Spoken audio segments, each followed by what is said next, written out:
Hello guys, amahoro y'Imana kuri wowe ukurikiye uyu muyoboro wa Toso de Baba. Ndagira ngo dutangire tuganire ku bintu naje kubona Dino nyawe yapostinze kuri Instagram, mbona ndajyamo nsoma komenti, ndareba komenti abantu bose nsanga barimo bavuga uburyo Jihad yatangiye gusesengura umwana wa Pamela na The Ben, tangira gusesengura ngo uyu mwana ngo bazanye mu itangazamakuru, ngo aka kanya ngo ejo ngo nibatangira ngo gutangira barimo bamushyiraho utu emoji, barimo bamuserereza cyangwa se batangira nyine gusesengura umwana bamuvugaho ngo aba The Ben na Pamela ntibazabe barimo basakuza.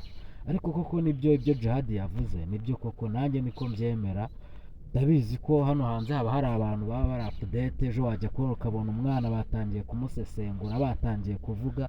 Koko nanjye ndimo kwibaza cyari cyo gihe yuko uyu mwana atangira kuza mu itangazamakuru, yuko abantu batangira kumusesengura mugane wa Jihad. Ariko nanone ntabwo nakwirengagiza kuvuga yuko umuntu niba ari ahari, ntabwo tugomba kuba tutazi uwo mwana, twagombaga kumumenya. Ahubwo ikibazo natangiye kubona abantu batangiye kumusesengura nka ba Jihad. Ibintu byo gusesengura umwana w'umuntu wapi, nimugende mubyara banyu, mureke kuza gusesengura abana b'abantu muze muvugaho, muteraho amakomenti, mutangira muzana amagambo.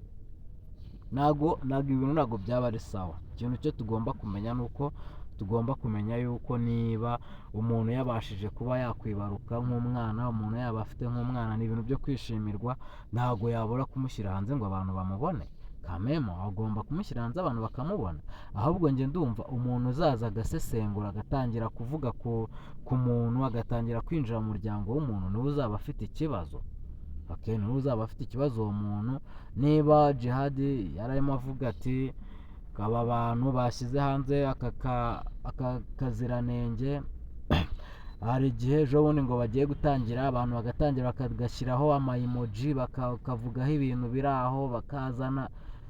Ariko njye numva umuntu ufite ikibazo kurusha undi ni umuntu ushobora gufata nyine uwo mwana agashaka kuza kumusesengura ku mihanda. Uwo muntu niwe muntu ufite ikibazo, kuko umwana nta hantu aba ahuriye n'ibyo bintu wowe ushaka kuza kuvuga we Jihad.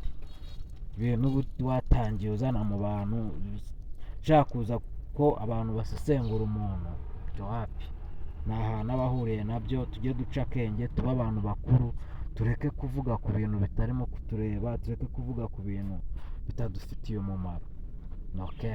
Umwana aba ari umwana w'umugisha, ntabwo ari umwana wo kuza kuvuga hano ku mihanda, uvuga. Oya, ceceka Jihad, ceceka, ndakucecekesheje, mbabarira.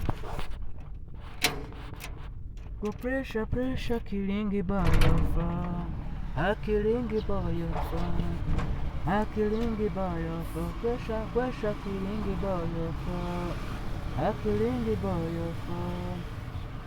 Like stamina, killing by your phone, killing by your phone. You are